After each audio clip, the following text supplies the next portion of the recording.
বিপ্লব স্বতঃস্ফূর্ততা আমার জানা মতে আমার জীবিতকালে এত স্বতঃস্ফূর্ত এবং বিপুলভাবে অংশগ্রহণ করা সফল বিপ্লব আর সামনে আর অতীতে কোনো সময় আমরা লক্ষ্য করিনি।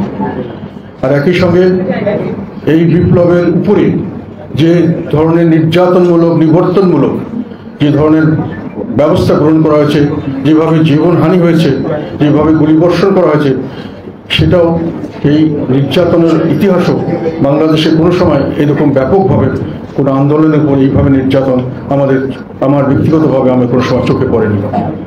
এই সফল বিপ্লবের পরে বাংলাদেশের রাজনীতিতে একটা নতুন দিগন্তের সূচনা হয়েছে, নতুন একটা প্রেক্ষাপট তৈরি হয়েছে এবং এই প্রেক্ষাপটে মানুষের প্রত্যাশা অনেক বেশি। সারা দেশের জনগণ অনেক প্রত্যাশা নিয়ে, অনেক আশা নিয়ে এই বিপ্লবের সমর্থন দিয়েছে এবং আমরা চাই তার সামনের দিকে তাদের প্রত্যাশা যেন সম্পূর্ণভাবে পূরণ হয়। তারা যে আশা নিয়ে জীবন দান করেছেন, যারা শহীদ হয়েছেন, তার শহীদের রক্তদান যেন সত্যিকার অর্থেই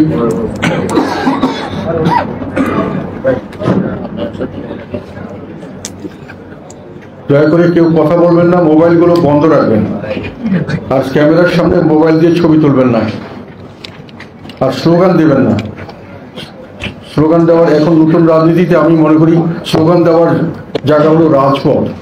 ঘরের ভিতরে বীরত্ব প্রদর্শনের কোনো বীরত্ব হয় না, এটা বীরত্বের অভিনয় হয়। সেই অভিনয় থেকে আমাদের মুক্ত হতে হবে। সামনের রাজনীতি এই ধরনেরই হওয়া উচিত বলে আমি মনে করি এবং এই ধরনের রাজনীতি নিয়ে আমরা সামনের দিকে এগিয়ে যাব। ঘরের ভিতরে বীরত্ব দেখানোতে কোনো বীরত্ব নয়, পরিবার বর্গের কাছে, বন্ধু বান্ধবের কাছে লাফালাফি করা কোনো বীরত্ব নয়। বীরত্ব হলো সামনে যুদ্ধক্ষেত্রে গিয়ে লাফালাফি করা, যেখানে ঝুঁকি আছে, সেখানে গিয়ে স্লোগান দেবেন, সেখানে গিয়ে বীরত্ব প্রদর্শন করবেন, সেখানে গিয়ে প্রতিবাদ করবেন, সেখানে গিয়ে বুক পেতে দেবেন গুলির সামনে, যেমন আমাদের ছাত্র জনতা, ছাত্ররা সামনে বুকের সামনে। এটি হলো আমাদের নতুন দিনের রাজনীতির প্রথম সবক আমি মনে করি। কাজে এগুলো মেনে চলবেন। গতানুগতিক রাজনীতিকে আমার মনে হয় বিসর্জন দেওয়ার সময় এসছে। যাই হোক, আমি যেটা বলছিলাম, এই পরিবর্তিত প্রেক্ষাপটে আমাদের সামনের রাজনীতিতে জাতীয় পার্টির জন্য, দেশের জন্য কি কি চ্যালেঞ্জ আছে, জাতীয় পার্টির জন্য কি ধরনের কি চ্যালেঞ্জ সামনে আছে এবং কি কোন পথে গেলে, কিভাবে গেলে আমরা এই চ্যালেঞ্জগুলি মোকাবিলা করে দেশ ও জনগণের স্বার্থে কাজ করতে পারবো, যে দেশ ও জনগণের প্রত্যাশা পূরণ করতে পারবো, সেই বিষয়গুলি জানা, আপনাদের মতামত নেওয়ার জন্য এই মতামতের সভায় আমি আহ্বান করেছি যে আমরা একটা দিক নির্দেশনা কিছু দিব, প্রেক্ষাপট তুলে ধরবো, কিসের ভিত্তিতে আমরা আপনাদের মতামতের ভিত্তিতেই এটা করতে চাই। কাজে আপনারা মতামত দেবেন, যেটা গ্রহণযোগ্য হবে সেটা আমরা গ্রহণ করব, যেটা গ্রহণযোগ্য হবে না, কেন হবে না সেটা আপনাদের বুঝিয়ে দেব। আপনারা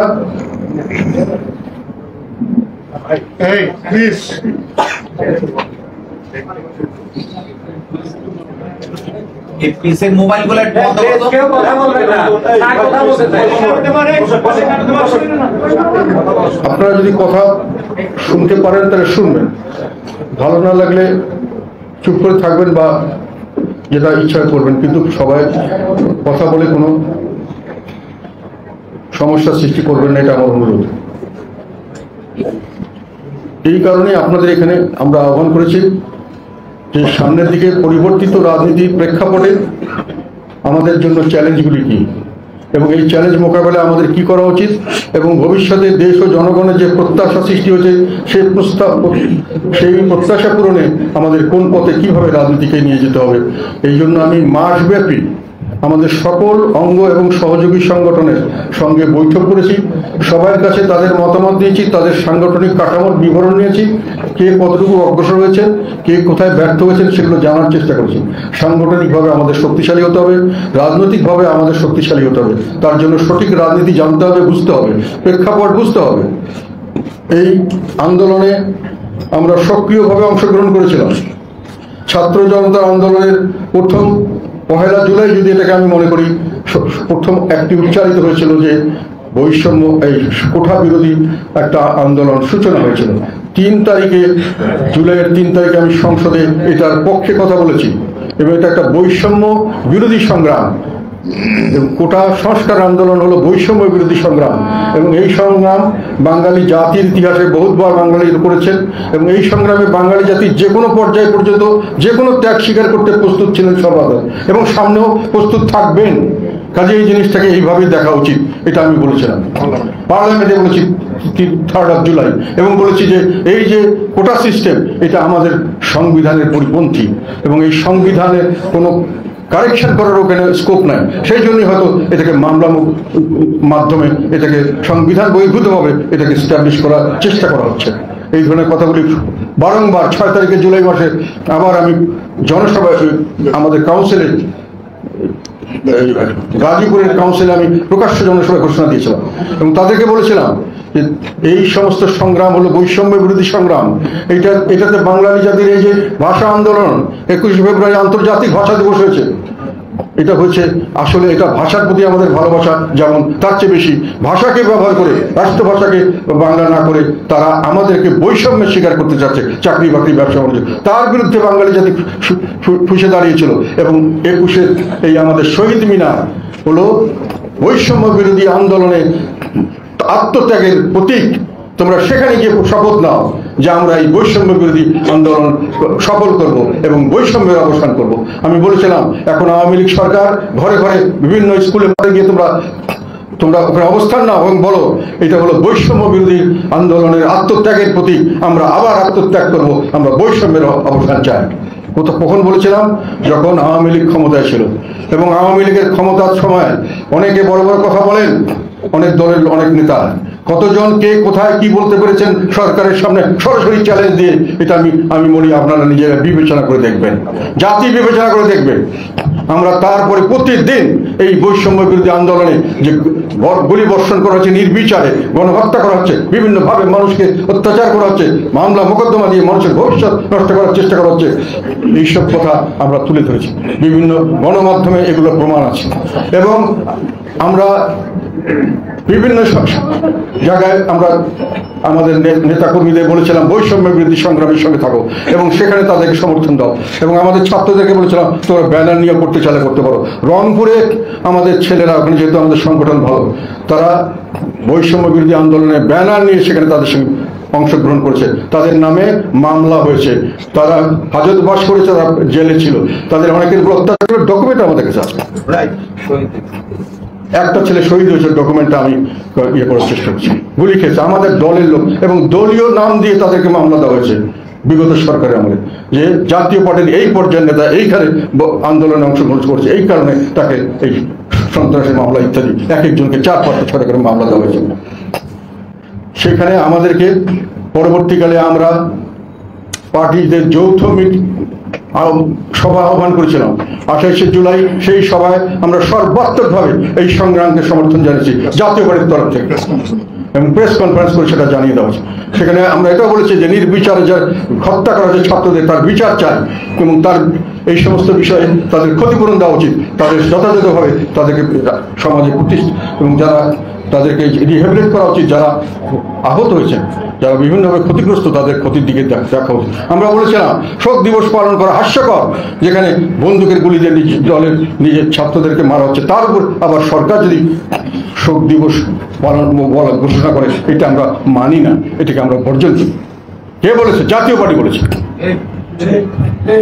আমরা বলেছিলাম যারা এই আন্দোলনে যারা অংশগ্রহণ করছেন তারা একটা বড় দানবীয় শক্তির বিরুদ্ধে সংগ্রামে লিপ্ত হয়েছেন, যে শক্তিতে বিভিন্ন রাজনৈতিক দল, আমরা বিভিন্ন রাজনৈতিক নেতৃত্ব যেই শক্তিকে আমরা টলাতে পারিনি, তারা তাকে টলিয়ে দিয়ে যে সাহস করেছেন, বুকে রক্ত দেওয়ার জন্য প্রস্তুত হয়েছেন।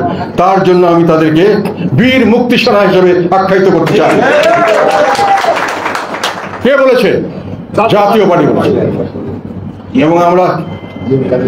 এবং আমরা সর্বাত্মকভাবে সর্বসময় তাদের পাশে থাকার অঙ্গীকার দিয়েছিলাম, এবং পাশে ছিলাম আমাদের ক্ষুদ্র শক্তি যতটুকু যেখানে আছে, এবং সর্ব সমস্ত জায়গায় আমরা একের পর এক এর বিবৃতি দিয়েছি। আমরা মামলা তাদেরকে ডিবি অফিসে আটক করা হলো, আমরা প্রতিবাদ জানিয়েছিলাম, আমি উকিল ঠিক করেছিলাম তাদের পক্ষে কাজ করার জন্য। বিভিন্ন সময় যখন মনে হয়েছে তাদের সাহায্য দরকার, আমরা বিভিন্নভাবে তাদেরকে সাহায্য করার চেষ্টা করেছি। এই বৈষম্য বিরোধী আন্দোলনের আগেও যে কারণে এই বৈষম্য সৃষ্টি করা হচ্ছে, বৈষম্যের কথাটি, যে বাংলাদেশের মানুষ হাজার বছর ধরে এই বৈষম্যের বিরুদ্ধে সংগ্রাম করেছে। এই বৈষম্যের বিরুদ্ধে সংগ্রাম করে তারা ব্রিটিশ সরকারকে হটিয়েছে, পাকিস্তান সরকারের বিরুদ্ধে তারা 21শে ফেব্রুয়ারিতে তারা ভাষা শহীদের, সেটা হলো বৈষম্য বিরোধী সংগ্রাম। পরে 6 দফা আন্দোলন দিয়েছে, সেটা হলো বৈষম্য বিরোধী আন্দোলন। সেখানে যখন সেই আন্দোলনে জয়লাভের করার জন্য মুক্তিযুদ্ধ নয়, স্বাধীনতা যুদ্ধ শুরু করেছিল। এই বৈষম্য থেকে মুক্তির জন্য একটি নিজস্ব দেশ, যে দেশটি তাদের দেশ হবে, তাদের জনগণের দেশ, যার মাধ্যমে বৈষম্য দেশ থেকে দূর হবে, সেই বৈষম্য মুক্ত দেশ করার জন্যই আমাদের মুক্তিযুদ্ধ হয়েছিল। আমরা বলেছিলাম আওয়ামী লীগ আসার পরে এতদিন আমরা ভিন্ন দেশীয় লোকের সঙ্গে মারামারি করেছি, যুদ্ধ করেছি, নিজের ঘরে তারা ভাইয়ে ভাই শত্রুতা সৃষ্টি করেছে। আওয়ামী লীগ আর আওয়ামী লীগ নয়, এইভাবে তারা শ্রেণীভুক্ত করে বিভিন্নভাবে মানুষকে বৈষম্যের শিকার করছে। আওয়ামী লীগ হলে সমস্ত ব্যবসা বাণিজ্য চাকরি বাকরি তাদের দেওয়া হবে, না হলে তাদেরকে কিছু দেওয়া হবে না, তাদেরকে কোনো অধিকার দেওয়া হবে না। অলমোস্ট তাদেরকে একটি স্লেভ, কৃতদাসের জাতে পরিণত করার জন্য চেষ্টা করছে। কে বলেছে? জাতীয় পার্টি বলেছে, জিএম কাদের বলেছে। আর 5ই আগস্টের আমরা যখন আনন্দ উল্লাস করছি, তখন একটি শ্রেণীর মানুষ আমাদেরকে বিভিন্নভাবে আমাদেরকে ব্র্যান্ডিং করার চেষ্টা করছে বিভিন্নভাবে। সেই ব্র্যান্ডিং গুলোর উত্তর আমি কিছুটা, আমাদের একটু আগে যে 1 ঘন্টা দেখানো হলো, সেখানে বিভিন্ন সময় গণমাধ্যমে আমাদের ভূমিকাটা আমি জানিয়েছি। সেই বিষয়ে আমি কিছু কথা বলতে চাই। ব্র্যান্ডিংটা কি? ব্র্যান্ডিংটা হলো, আমরা 2024-এর নির্বাচনে অংশগ্রহণ করেছি, সেই জন্যই নির্বাচনটা সফল হয়েছে, সেই জন্যই সরকার টিকে গেছে, সেই জন্যই সরকার এত অত্যাচার নিপীড়ন করতে পেরেছে, নাকি? এটাই না?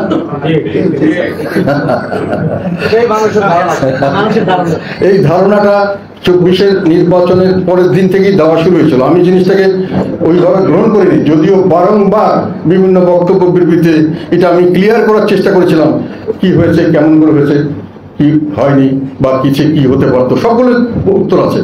কিন্তু যেহেতু আমাদের এই প্রচারণাটা হয়তো সঠিকভাবে হয়নি, আর আমাদের বিরুদ্ধে যে প্রচারণাগুলো হয়েছে সেটা খুব সুন্দরভাবে সাজানো গোছানোভাবে হয়েছে। সহজ জিনিস, সহজ সরল জিনিস মানুষের মধ্যে ঝট করে ঢুকে যায়, এটা মানুষের মাথায় ঢুকে গেছে যে ওনারা নির্বাচন না করলে নির্বাচন হতো না, নির্বাচন না হলে ওনার সরকার থাকতো না, তাহলে এত অত্যাচার অবিচার করতে পারতো না। কাজে এই সব অত্যাচার অনাচারের জন্য দায়ী হলো জাতীয় পার্টি এবং জিএম কাদের, তাকে ফাঁসি দেওয়া উচিত, ইত্যাদি ইত্যাদি নানান। আপনাদেরকে আমি বলতে চাই, প্রথম কথা, আমরা যদি নির্বাচন না করতাম তাহলে কি নির্বাচন হতো না? আমরা নির্বাচন না করলে দুটো বিষয় হতে পারত। একটা হলো যেটা 2014 থেকে আমাদের প্যারালালে আর একটা দল সরকার তৈরি করেছিল, দালাল পার্টি, যাদেরকে তৈরি করা হয়েছিল আমাদেরকে স্বাধীনভাবে কাজকর্ম দেওয়ার জন্য, বাধা সৃষ্টি করার জন্য। তাদেরকে সম্পূর্ণ অবৈধভাবে জাতীয় পার্টির লোগো, জাতীয় পার্টির সিম্বল, জাতীয় পার্টির সমস্ত কিছু ব্যবহার করতে দেওয়া হয়েছিল। তারা সভা সমাবেশ করতো, তারা টেলিভিশনে কভারেজ করতো জাতীয় পার্টির নেতা হিসাবে, এবং তারা আমাদের বক্তব্যের ঠিক উল্টা বক্তব্য দিত, জনগণের মধ্যে বিভ্রান্তি সৃষ্টি করতো। জাতীয় পার্টির রাজনীতিকে আমরা বিশ্বাস নাই, এই কথাটি সরকার করেছিল। আওয়ামী লীগ সরকার 2014 থেকে শুরু করেছিল, যখন তারা ক্ষমতায় অধিষ্ঠিত হয়ে দানবে রূপান্তরিত হয়েছিল। তারপর থেকে তারা দুটো জিনিস করেছে, আপনাদেরকে বলতে চাই। সমস্ত রাজনৈতিক দলকে বিভিন্ন কৌশলে তারা রাজপথ থেকে দূরে রেখেছে, দাবি দাবাদের থেকে দূরে রেখেছে, জনগণ থেকে দূরে রাখার চেষ্টা করেছে। বিএনপিকে করেছে জেল জুলুম করে, তাদেরকে জোর করে ঘরে ঢুকিয়ে দিয়েছে, তাদেরকে মামলা মোকদ্দমা করে তাদেরকে ঘর ছাড়া করেছে। আর আমাদের করেছে ঘরের ভিতরে শত্রু তৈরি করে, আমাদেরকে যখনই আমরা রাজনীতি করতে চাই তখনই আমাদের থেকে রাজনীতি ছুটিয়ে নেওয়া হয়, এবং তখনই আরেকটি গ্রুপ দিয়ে সেখানে তারা দালাল পার্টি দিয়ে 14 থেকে এটা শুরু হয়েছে, এবং এখন পর্যন্ত লাস্ট পর্যন্ত 2024-এ একই খেলা, যে আপনি যদি নির্বাচন না করবেন আরেকজন নির্বাচন করবেন। তো প্রথম কথা হলো, আমি বলতে চাই যে তাহলে যদি আমরা না করতাম হয়তো আরেকটা গ্রুপ দিয়ে করানো হতো, জাতীয় পার্টি গ্রুপ। কিন্তু আমাদের জাতীয় পার্টি নাম যেত, কিন্তু জাতীয় পার্টি যেত, জাতীয় পার্টির দেহ প্রাণ যেত না, জাতীয় পার্টির নামটা ব্যবহৃত হতো। এবং নির্বাচন হয়েছে। তারপরেও যদি না হতো, আরেকটা কথা বলতে চাই, আমি দেশের যারা নিরপেক্ষভাবে বিশ্লেষক এবং বিদেশি কূটনীতিক যারা এই সমস্ত অবস্থান নিয়ে যারা গভীরভাবে যারা গবেষণা করেন বা যারা বিবেচনা করেন, তাদের প্রায় প্রত্যেকের সঙ্গেই আমি আলাপ করেছি এবং যারা এই সরকারকে পছন্দ করতেন না এবং নির্বাচন তারা হোক সেটা চাইতেন না, তারাও বলেছেন এই নির্বাচন ঠেকানোর কোনো উপায় নেই, তোমরা নির্বাচনে গেলেও হবে, না গেলেও হবে। কেননা Sheikh Hasina A team Awami League, B team Awami League তৈরি করেছে।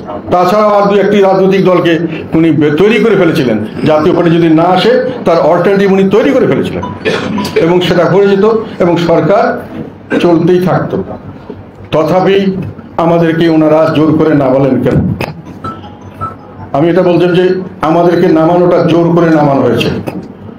একটা হলো, আমি তখনও বলেছি পরোক্ষভাবে, মানে একটা প্রেশার ক্রিয়েট। যেদিন আমি বলছি নির্বাচনে যদি আপনি ঘোষণা না দেন, এখন প্রসেসে না যান, আপনি ক্যান্ডিডেট বাছাই না করেন, তাহলে আরেকজনের হাতে আমি ভার দিয়ে দেবো, ওনারা নির্বাচন করবে, ওনাদের ব্যবস্থা করবে, জাতীয় পার্টি ওখানে চলে যাবে, জাতীয় পার্টির দল হিসাবে নির্বাচন যাবে, আপনারা যাবেন না, আপনার মেইন দল যাবে না, কিন্তু অফিসিয়ালি জাতীয় পার্টি যাবে। ফলে আপনাকে প্রসেস করতে হবে। প্রসেস করবো, আমি বললাম প্রসেস করবো কিভাবে? আমরা তো নির্বাচনে গেলে নির্বাচন তো হতে হবে, তো নির্বাচন হবে না, সিলেকশন হবে। বলে না, আমরা সেই ব্যবস্থা করব। তখন তারা আমাদেরকে নেগোসিয়েশনের নামে কথা বললো, কিভাবে করা যায়, কিভাবে করলে আমরা পারবো, কত যে জায়গায় আমাদের ভালো ক্যান্ডিডেট আছে আমরা ফাইট দিতে পারবো। কোনোখানে আমি বলিনি আমাদেরকে ছাড় দিতে হবে, কোনোখানে আমরা দাবি করিনি ছাড় দিতে হবে, টিক মার্কের নির্বাচন আমরা চাইনি। আমরা চেয়েছিলাম একটি যদি নির্বাচনই করতে হয় তাহলে সঠিক নির্বাচন করতে হবে। তারা কিন্তু আমাদেরকে অনেক কথা বলেছেন, কিন্তু আমি অন্তর থেকে বুঝতে পেরেছিলাম তারা যতই কথা বলুক তাদের সিস্টেম সম্পর্কে আমার ধারণা ছিল হয়তো তারা এটা পারবেন না। সেই কারণে আমাকে বলা হয়েছিল যদি আপনি স্যাটিসফাইড না হন লাস্টের দিকে আপনি উইথড্র করে নেবেন, এবং আমি 17 তারিখে উইথড্র করার জন্য সমস্ত প্রিপারেশন নিয়েছিলাম 16 তারিখের মধ্যেই। সেইভাবে গোপন রেখেছিলাম যাতে করে জানলে যদি বাধাপ্রাপ্ত হই, এবং আমি প্রেসকে রেখেছিলাম, বলিনি কেন রেখেছি। আমি চিঠিপত্র ঠিক করে রেখেছিলাম, 2-1জনকে খেলে আমাদের পার্টির 2জনকে বলেছিলাম এবং চিঠিপত্র 2জনের হাতে দিয়ে দিয়েছিলাম। একজন হলো আমাদের রংপুরের মেয়র মোস্তফা, আর একটা হলো রেজাউল ইসলাম বৈয়াদ। একজন না পেলে আরেকজন চিঠিতে দিতে উইথড্রল লেটার। আমি অফিসে এসে জিতে যাব, হঠাৎ করে টেলিফোন, 2 মিনিট কথা বলতে হবে।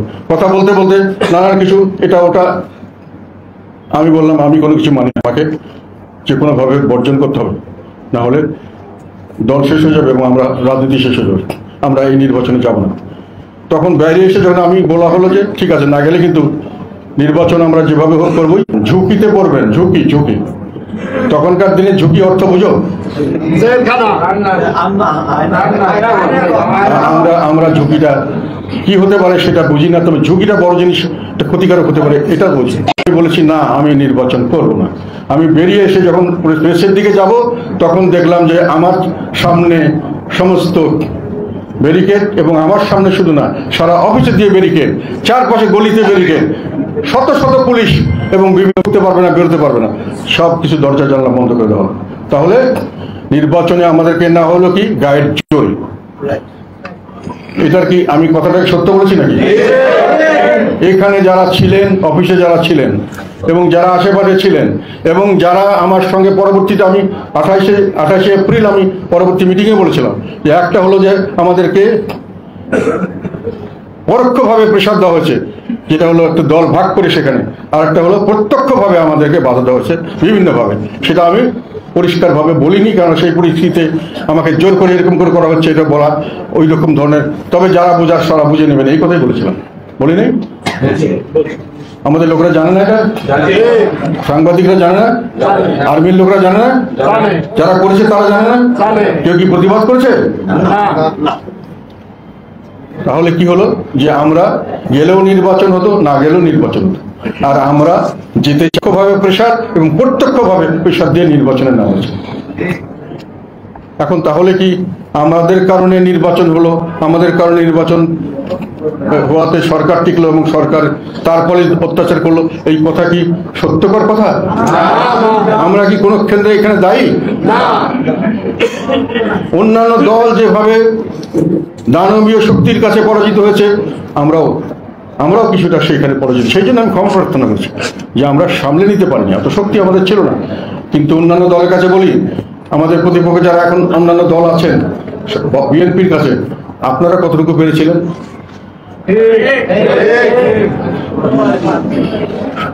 প্রেশারের কাছে তো সবাই সাবমিট করেছে, আমরা কি একাই? এবং ভবিষ্যতে কি সরকার যে চলছিল এখানে কি কোনো বাধাগ্রস্ত হচ্ছিল? সরকার চলছিল, বাধাগ্রস্ত হয়েছে কোন সময়? যখন একটা যে অহংকার করতে গেছে এবং যখন আল্লাহ বলেছে এটা সীমা লঙ্ঘন হচ্ছে, তখন তো আল্লাহর তরফ থেকে হয়েছে। যাই হোক, সেকেন্ড কথা হলো, আমরা দীর্ঘদিন তাদেরকে বৈধতা দিয়েছি, সমর্থন দিয়েছি, তার জন্যই তারা দানব সৃষ্টি হয়েছে। আমি মনে করি এটার একটা বিবরণ দেশবাসীর কাছে যাওয়া উচিত। বারংবার আমি দিয়েছি, তারপরেও মানুষে এটাকে গ্রহণ করেননি কেন আমি জানি না। যেহেতু এটা প্রচারণা হয়নি, আমাদের দলের লোকেরাই ঠিক মতো জানেন আমরা কি দালালি করেছি। 2008 সালের নির্বাচনে আমরা তাদের সঙ্গে মহাজোট করেছিলাম, আওয়ামী লীগের সঙ্গে। 2008 সালের নির্বাচনে মহাজোট করেছিলাম কেন? আওয়ামী লীগের আগে 2001 থেকে 2006 সাল পর্যন্ত আরেকটি জোট ক্ষমতায় ছিল, এবং তাদের যে সমস্ত দোষের জন্য আওয়ামী লীগকে আজকে দোষী করা হয়, তারা কি সেই দোষ থেকে মুক্ত ছিল? দুর্নীতিতে 4 বার চ্যাম্পিয়ন, র্যাব তৈরি করে বিচার বহির্ভূত হত্যাকাণ্ড, দলীয়করণের ইতিহাস, এগুলো কি ছিল না? 2007 সালে একদলীয় নির্বাচন শুরু হয়ে গেছিল না? 2007 সালে যখন আমরা বর্জন করেছিলাম, আওয়ামী লীগও বর্জন করেছিল, তখন একদলীয় নির্বাচন সুষ্ঠুভাবে অগ্রসর হয়নি। 1/11 এসে 22 তারিখে ছিল নির্বাচনের ডেট। অনেকেই ডিক্লেয়ার্ড হয়ে গেছিলেন, নির্বাচিত হয়ে গেছিলেন একতরফাভাবে। সেই নির্বাচন কি তারা বন্ধ করেছিল? কে বন্ধ করেছিল?